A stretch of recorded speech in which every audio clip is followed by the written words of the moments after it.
नमस्कार, मैं हूं कुमार गौतम और आप देख रहे हैं इस वक्त एबी न्यूज। एबी न्यूज पर हमारे साथ बात करने के लिए हम के प्रवक्ता दानिश रिजवान जी हैं। उनसे जानते हैं कि आखिर आरक्षण के मुद्दे पर इन्होंने जो साथ दिया है वो किस तरीके से दिया है।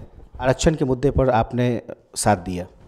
देखिए, जब भी आरक्षण की बात आती है तो मुझे बाबा साहब भीमराव अंबेडकर की एक किताब द अनटचेबल याद आता है। उसमें बाबा साहब भीमराव अंबेडकर ने बड़ा स्पष्ट लहजे में कहा है कि अगर भारत में भविष्य में आरक्षण पर सवाल उठाए जाएंगे और जब समाज के अन्य तबके के लोग आरक्षण की मांग करेंगे तो उस वक्त जिसकी जितनी आबादी उसकी उतनी हिस्सेदारी के तर्ज पर आरक्षण का प्रावधान रखा जा सकता है। लेकिन केंद्र की मोदी सरकार ने जिन प्रस्तावों के सहारे आरक्षण को लाया है वो उनका जिक्र कहीं संविधान में नहीं है और ऐसी स्थिति में मुझे लगता है कि वो तुरंत कोर्ट में टूट जाएगा। हम स्वर्ण आरक्षण के पक्षधर हैं। हम नहीं चाहते हैं कि सिर्फ 10% ही स्वर्णों को आरक्षण मिले। हमारी मांग है कि स्वर्णों को 15% आरक्षण मिलना चाहिए क्योंकि उनकी आबादी 15% है। लेकिन उसके अलावे और जो जातियां हैं और जो कम्युनिटीज़ हैं उनको भी उनकी आबादी के अनुरूप आरक्षण मिलना चाहिए, जैसा कि बाबा साहब भीमराव अम्बेडकर साहब ने अपनी किताब में कहा है। तो हम पूरी तरह से स्वर्ण आरक्षण के पक्षधर हैं, लेकिन जिसकी जितनी आबादी है उसकी उतनी हिस्सेदारी के पक्षधर हैं। अगर मुसलमानों की आबादी 18% है तो 18% आरक्षण मुसलमानों के लिए रिजर्व कर देना होगा। तो ये बातें आरजेडी के समझ में क्यों नहीं आई? आखिर क्या वजह रहा कि आरजेडी ने इसका अपोज किया? देखिए, आरजेडी के साथ हमारे सिद्धांत मिलते हैं।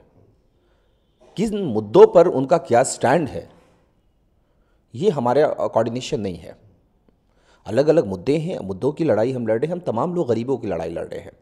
और जहाँ तक जयप्रकाश नारायण यादव जी ने सदन के पटल पे जो बातें रखी हैं उसमें भी उसका जिक्र उन्होंने वही कहा है कि जिस तरीके से आरक्षण के नाम पर ठगी हो रही है, इसलिए हम ऐसे स्वर्ण आरक्षण को नहीं स्वीकार करेंगे कि आप स्वर्णों को ठगने का काम कीजिए। इससे उन्होंने विरोध किया है। और मुझे ऐसा लगता है कि ये भी एक बड़ा गंभीर मामला है। एक तरफ नौकरी है नहीं और आप आरक्षण दे रहे हैं। भैया, नौकरी रहेगी तब आप उसी में ना आरक्षण दीजिएगा।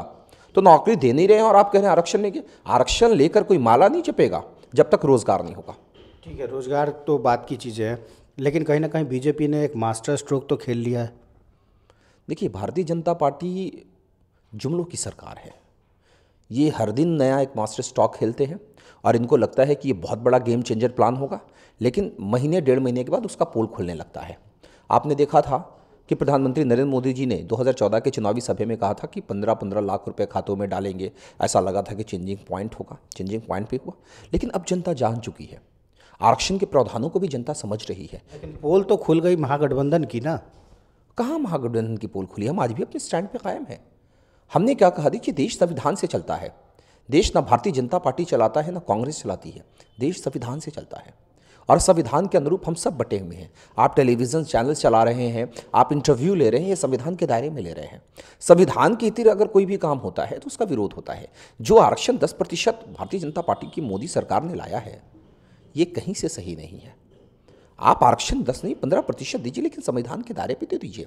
और संविधान में कहीं इस बात का उल्लेख नहीं है कि आरक्षण आर्थिक आधार पे मिलेगा। एक चीज़ मैं बड़ा स्पष्ट कर देना चाहता हूँ कि आरक्षण गरीब हटाओ, गरीबी हटाओ, गरीबी उन्मूलन कार्यक्रम नहीं है।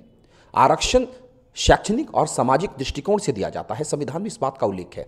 कहीं इस बात का उल्लेख नहीं कि आर्थिक आधार पर आरक्षण दिया जाए। और कोई भी सरकारें अगर आर्थिक आधार के आरक्षण की बात करती है तो वो कोर्ट में जाकर टूट जाता है। और मोदी सरकार तो इससे पहले भी आरक्षण में उनकी फजीहत हो चुकी है। जाट आरक्षण के मामले में उन लोगों ने पास कर दिया था, लेकिन जब वो कोर्ट में गया मामला तो वो टूट गया। तो देखिए, हम जुमलों की बात नहीं करते हैं, ज़मीन पर आकर सोचना होगा। और अगर सही में आप स्वर्ण तबके का विकास चाहते हैं तो पहले स्वर्ण आयोग का गठन करना चाहिए था। स्वर्ण आयोग की एक रिपोर्ट आनी चाहिए था कि भैया आर्थिक तौर पे नहीं, सामाजिक और शैक्षणिक तौर पे स्वर्ण का फलां जाति का फलां तबका जो है वो पिछड़ रहा है, उनको आरक्षण की ज़रूरत है, उस पर मंथन होता। वो तो राफेल के जैसे चोरी हो गई कि आपने अचानक से कहा कि आरक्षण देना चाहते हैं। अरे भैया, किसकी रिपोर्ट है? किस रिपोर्ट के आधार पे आपने आरक्षण दिया है? इस बात को तो स्पष्ट करें। आज लोजपा भी ये बात कह रही है कि लालू जी ने सुनहरा अवसर खो दिया। अब लोक जनशक्ति पार्टी भी आरक्षण पे बोल रही है, बड़ा आश्चर्य होता है मुझे। लोक जनशक्ति पार्टी को अपने परिवार के आरक्षण से अगर वो बाहर निकले तब किसी और का सोचे। अब देखिए 5 सीटें उन्हें चाहिए होती हैं। रामविलास जी खुद लड़ते हैं, उनके बेटे चिराग जी लड़ते हैं, रामचंद्र पासवान जी लड़ते हैं, पशुपति पारस जी लड़ते हैं और उनका एक बेटा भी और तैयार हो गया है, प्रिंस पासवान, वो लड़ते हैं। तो जो अपने परिवार के आरक्षण की बात कर रहे हैं, वो अगर आरक्षण पर टिप्पणी करते हैं तो ये कहीं से सही नहीं है। वो पहले अपने परिवार के लिए आरक्षण मांगे, तब जाकर देश के आरक्षण की बात करेंगे। बिल्कुल, तो देखा आपने कि किस तरीके से दानिश रिजवान ने बिल्कुल साफ किया कि आरक्षण को लेकर इनकी सहमति भले ही है, लेकिन जुमलों की सरकार है, मोदी की सरकार। ऐसे में महागठबंधन की पोल नहीं खुली है, महागठबंधन एकजुट है, ये पूरी तरीके से साफ है। कैमरा पर्सन राजेश कुमार के साथ कुमार गौतम, एवी न्यूज़, पटना।